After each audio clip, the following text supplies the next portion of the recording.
সার্কের বিকল্প হিসেবে নতুন আঞ্চলিক জোট গঠনের পরিকল্পনায় কাজ করছে চীন ও পাকিস্তান। এই উদ্যোগে বাংলাদেশও যুক্ত রয়েছে। সম্প্রতি চীনের কুনমিং শহরে ত্রিপাক্ষিক বৈঠক হয় চীন, পাকিস্তান ও বাংলাদেশের শীর্ষ কূটনীতিকদের মধ্যে। বৈঠকে মূল লক্ষ্য ছিল বাণিজ্য, যোগাযোগ এবং আঞ্চলিক সংহতি বৃদ্ধির মাধ্যমে একটি কার্যকর জোট গঠন।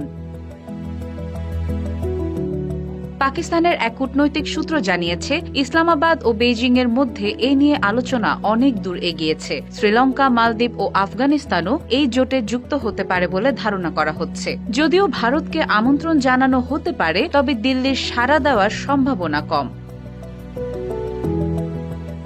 বিশ্লেষকরা বলছেন, সার্ক মূলত ভারত পাকিস্তান বৈরিতার কারণে অকার্যকর হয়ে পড়েছে। সর্বশেষ সার্ক সম্মেলন হয়েছিল 2014 সালে। এরপর আর কোনো উদ্যোগ সফল হয়নি। তাই চীন ও পাকিস্তান মনে করছে, আঞ্চলিক উন্নয়নের জন্য নতুন ও সমমনা দেশগুলোর জোট প্রয়োজন।